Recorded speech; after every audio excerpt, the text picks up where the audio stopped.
Welcome back to the Ikko Ikki Abridged, where previously we stormed across Shikoku Island and took the whole thing. We fought a whole bunch of rebels on the mainland and the Tokugawa, but held them off okay.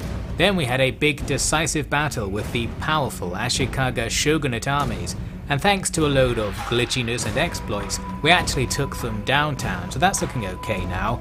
And then at the end we faced a 2-stack attack from the Hatakeyama.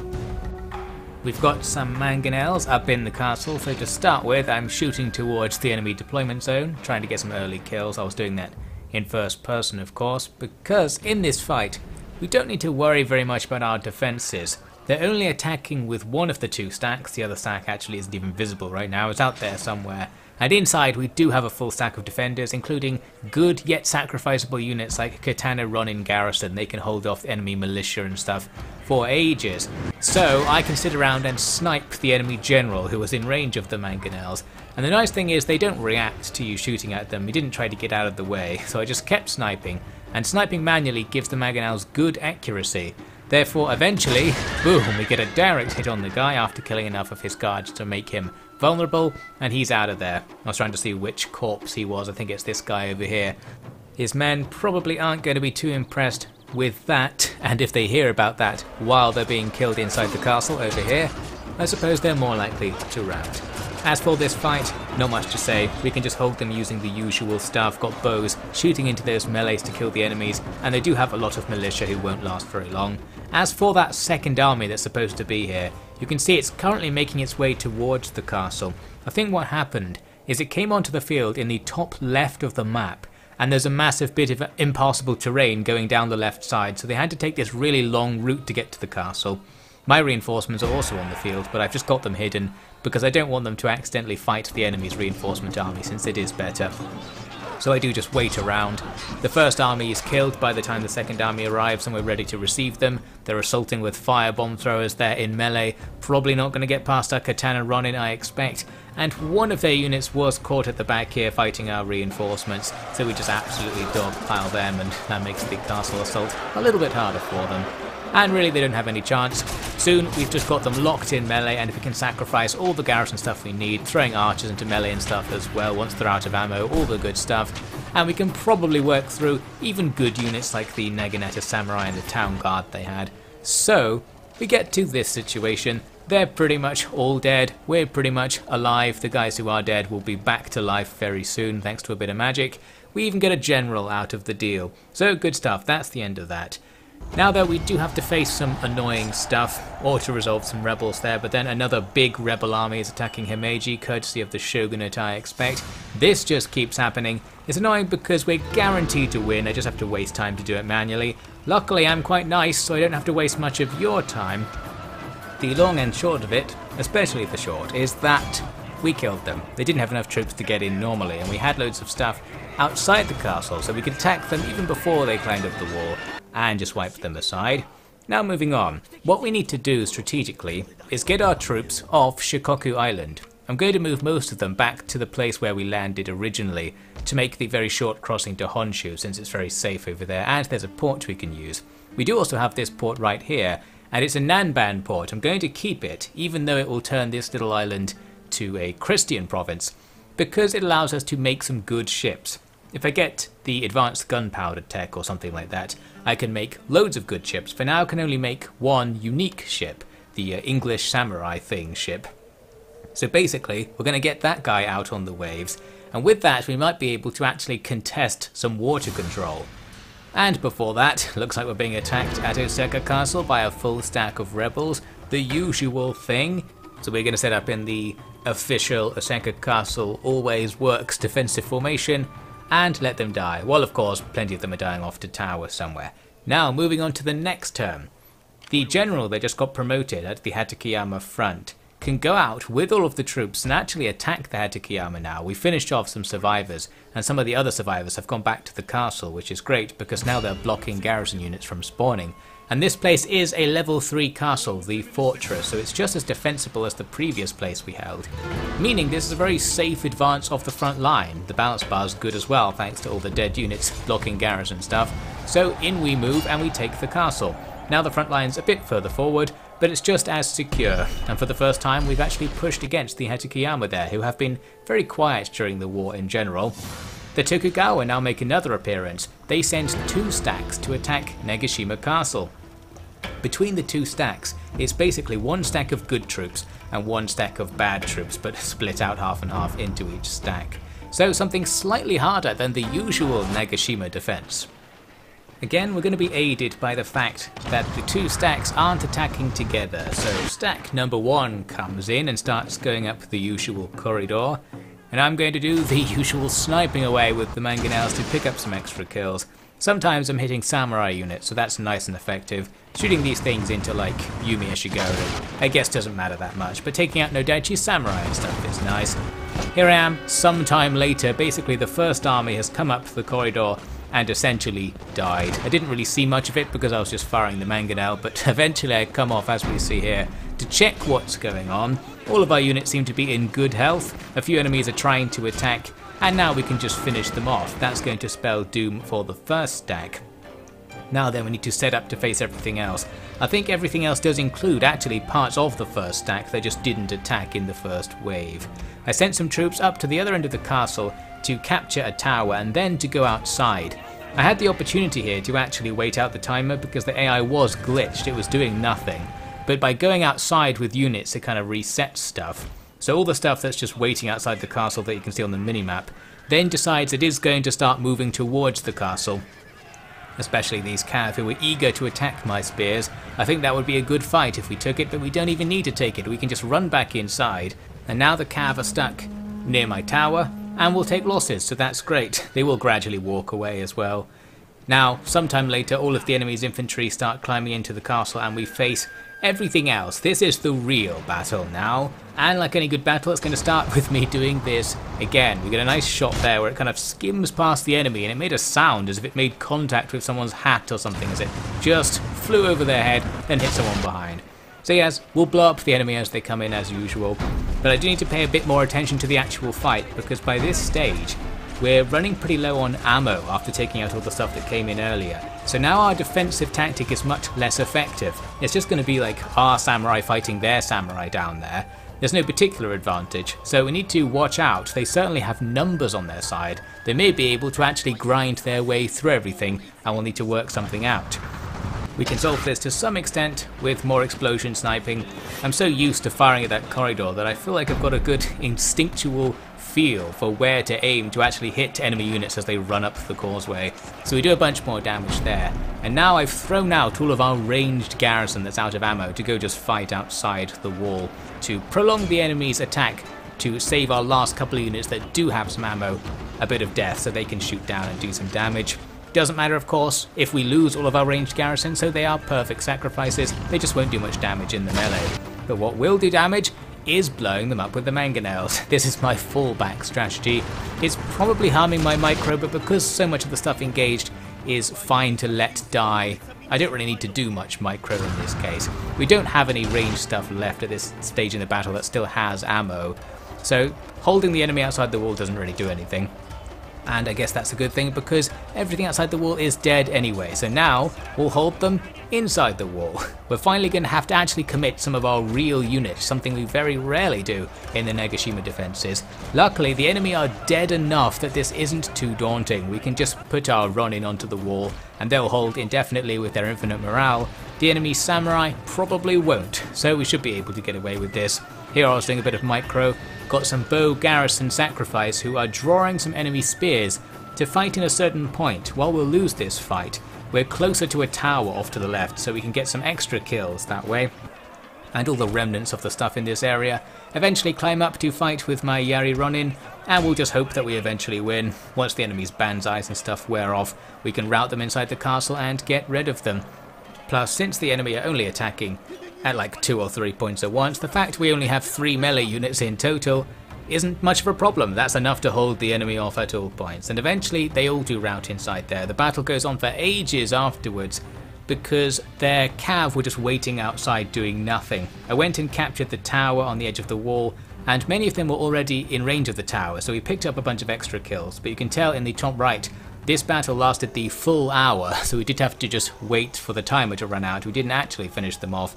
However, we grabbed the win in the end. Was checking the score on the mangonels, got a good couple of hundred kills, but when targeting things like samurai, you just can't get a good score. Shooting into peasant bands gets you into the 500 sort of range, and that's more like it. So that attack failed. There was another rebel attack at Osaka Castle. We took them down and got a general for it, which is nice. And we'll talk more about the new generals I've got recently later, actually. Come the next turn, we are getting started with moving towards doing something in this campaign. Our first stack moves off Shikoku. We can sail a bit down the coast with a pre-scouted route, and now get within like 2 turns of marching from our front line against the Tokugawa and the Ashikaga shogunate. So basically we just need to build up with like 2 or 3 of these stacks, and then we'll be good to make a general advance. While we wait, we still have to fight the constant rebellions being spawned. And at this stage, I had lost my will to fight. The AI defeated me. They had triggered so many rebellions by the time this one came about. I was just like, no, I'm not going to fight this rebellion. Even though we definitely win, I'll just take the loss. And if you have a balanced by disadvantage, you always lose an auto-resolve. So that was a guaranteed loss. We're going to do this the bad but quick way. That is, you just lose the territory to rebels. That in itself doesn't matter much because they won't do anything. But in this case, we can just take it right back because we did have like 2 stacks worth of troops just out of range of that battle. So we come in, hit this auto-resolve. Now the rebels are dead, and doing that is faster than like the 10 to 15 minutes of doing a siege defense. The downside though is that the territory is wrecked by being in rebel hands, so you have to spend a lot of money and time to sort it out. Not ideal, certainly could be done better, but that would require me to actually do something, and it's kind of not coming across because I'm cutting out most of the rebel stuff in this series at this stage, but there's so much of it that I am just constantly one annoyance away from uninstalling the game, so I just couldn't take anymore. Anyway, I eventually get a second successful crossing there to Honshu, so we've got some more troops on the way. And then by chance I opened up the family and council screen for the second time in this campaign. I think the first time was right at the very start. And I noticed that a couple of my best generals are really disloyal. This is due to the upstart general's loyalty penalty. So they lose loyalty every time you hire a new general. And recently we've actually hired quite a few new generals, meaning our best guys don't like us anymore. I'll admit, I didn't even remember that there was an upstart generals thing in this game. I don't think I've ever encountered it, or it's ever been a problem for me. Maybe I just never had that many generals in my previous campaigns. Played this game like a billion times and I was like, why did I remember this mechanic? Maybe I just completely blocked it out. But basically we are in a bit of trouble there. We will come back to that though. Now, let's look at what happened when I got some stuff together near Himeji and was able to put together 3 and a bit armies to move out while still having Himeji fully garrisoned to fight the rebels that are probably going to come from that monk sitting next to it. And we end up with this attack on the Tokugawa castle down the road. That's a balance bar where we just won't really take casualties, so we can take the place for free. Looks like my 4th army isn't actually close enough to be fighting there, so it could have been a bit better. There we go, an easy capture. So the plan is to just steamroll forwards with a blob of stacks and try to get to Kyoto. That's our goal. I caught a Satake naval invasion coming in. I've got so many ships now built up in the little straits between Honshu and Shikoku that I thought I might be able to challenge them, but because of how they moved, they went out of range of the good ships basically, so I end up not fighting them. We'll see them again in a sec as well. In fact, we'll see them right now because they sailed off at the start of their turn, going back the way they came. That's a good sign. And then the Tokugawa come to attack Nagashima again. They've got the genius plan of doing the same attack they just did, but with only half as many troops. Maybe this will work for them. Okay, it didn't work for them. They just got blown up. But that was fun at least. It's better than fighting like a generic rebel defense, because there you have to actually micro and try to stay alive so they don't take the capture point or something.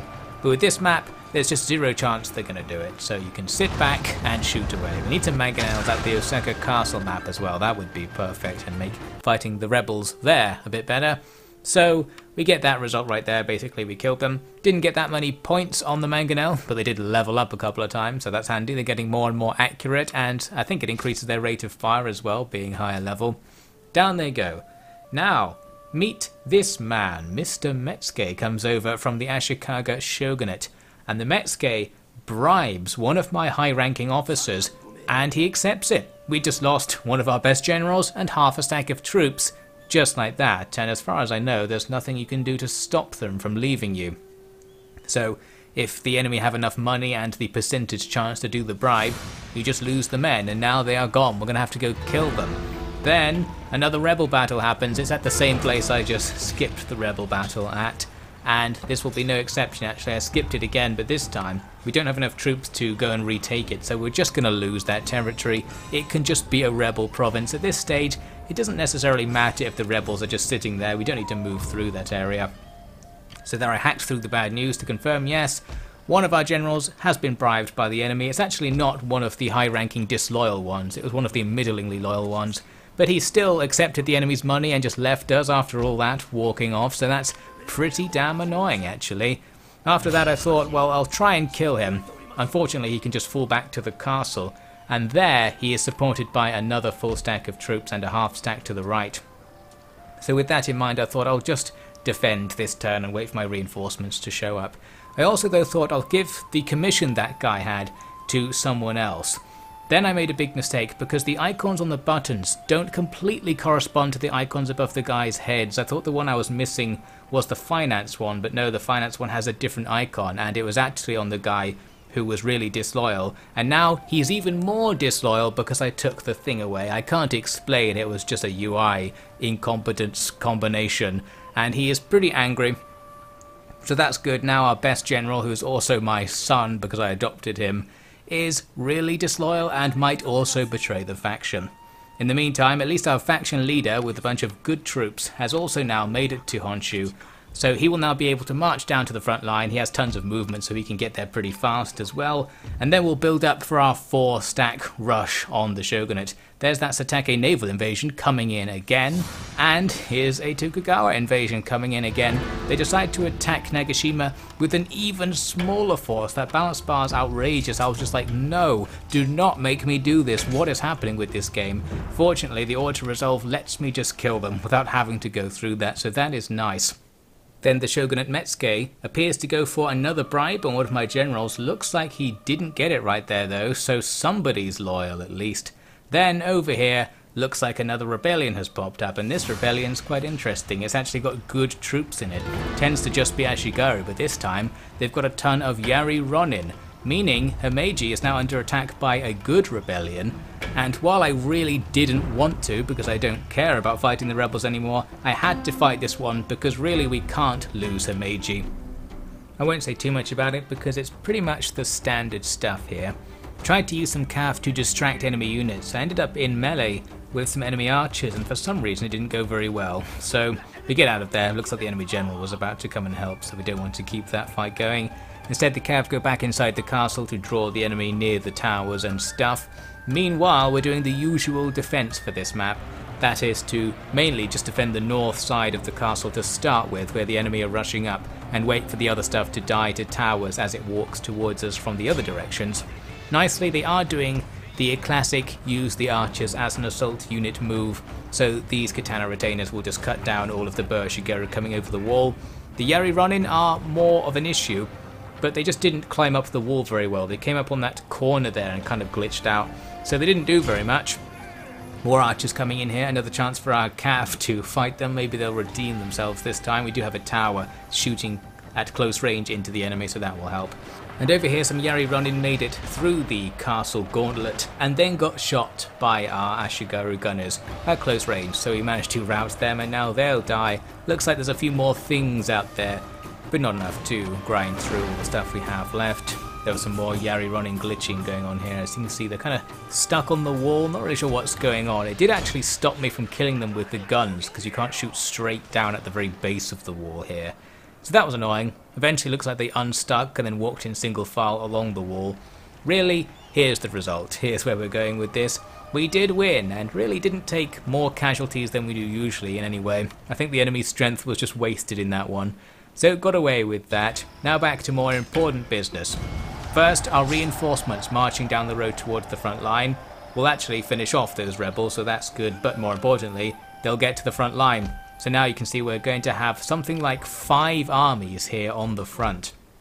Realizing that we've already got 3 armies here and I don't really want to waste the turn just standing here, I thought I'll move out with the 3, then move the other 2 down to garrison that castle and have them as a reserve for next turn. There is a lot of stuff right ahead of us though. The next enemy castle has 2 and a bit stacks defending it, including a whole bunch of our troops. So I wanted to see what I could set up here. Annoyingly, I can't get around the castle to trigger a field battle with just the 1 stack. But I can set up like this with one of my reinforcement stacks in ambush position, so if they advance around the north side of the castle, we might ambush them. And of course it hides our true numbers, so the enemy might end up doing a bad sally here. Then next turn we'll have more stuff coming in. Could have just waited until next turn to do all of this, but for whatever reason I didn't. Here's some more good news. Our troops over on Owaji Island are going to move out using our brand new shiny Nanban ship, the Mura Anjin or something it was called. A special, unique Nanban ship. Need to find something good to go kill with the ship, but in the meantime, here are some more infantry units, bringing us up to something like 6 stacks on the front line, although this one's led by that disloyal guy, so we don't need to trust them too much, or we don't want to trust them too much, I should say. With that, I felt like we were pretty strong. With 6 stacks, we can auto-resolve the shogunate into the dust. In fact, we could auto-resolve anything into the dust with this many troops. However, they come at us with the agents. The monk achieves nothing, but that geisha kills our faction leader. Then this Metsuke comes and bribes the force besieging the castle and gets almost all of it. So we just lost basically a stack and our faction leader, which is even more of a big deal actually. The enemy counter-attack at the siege situation, we have just a few units now defending. This is a doable fight in theory, but there's no point in doing it because since we have our 3 stacks in reserve just off to the left, we might as well try to not fight the enemy this turn and then group up to be stronger in our turn. We get a decent retreat. Our guys retreat back towards where our reserves are. Then one of the enemy stacks pursues and attacks with this really stupid battle where we can just instantly auto-resolve them. So we've actually defeated one of their stacks, including the traitor troops from the first round of betrayals, which included a high-level commander. So a bit of revenge there actually. Both sides lost about a stack of troops during that turn, but it's much more annoying for me because they also gained the stack that I lost. So basically, I'm screwed there, and we don't have agents who can stop that Metsuke, by the way. I think I've got a level 1 ninja in the area, but you need like a 5% roll and a whole bunch of money to do that. And then here is a rebel battle to the west of Himeji Castle this time. These monks are being so annoying, starting rebellions at the places that can't necessarily hold them. We're just going to skip over that completely. Here's after the battle. I did win basically, and nobody cares. Now back to the real action. We're in big trouble. Yes, there's the confirmation that our faction leader has been assassinated. This means we now have a regent ruling our clan, and this comes with all sorts of problems for us, because now that we don't have a daimyo leading the clan, we don't get daimyo honor bonuses. This means all of our generals are now much less loyal, because we were getting a whole bunch of loyalty from daimyo honor, and it also means we get less public order permanently everywhere.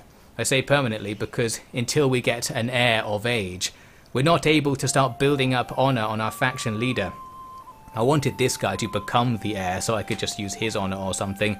His honor might be quite low though, and more to the point, I'm not allowed to make him the heir for whatever reason, so that doesn't happen. No one else can be adopted or made the heir either, so basically we now just go without a faction leader, and without all of the bonuses having a good faction leader can give you. That's going to cause rebellions, and it could cause betrayals with our very few remaining generals. We've got one good general left who's ready to leave us basically. We are being decimated here, and as far as I understand it, not having generals in all of these stacks around the place will mean they're actually easier to bribe. So this combination of having a bunch of assassins and Metsukes could be an enormous issue. In fact, I'll just tell you now, it is going to be an enormous issue. Why don't you join me next time to see how bad this gets?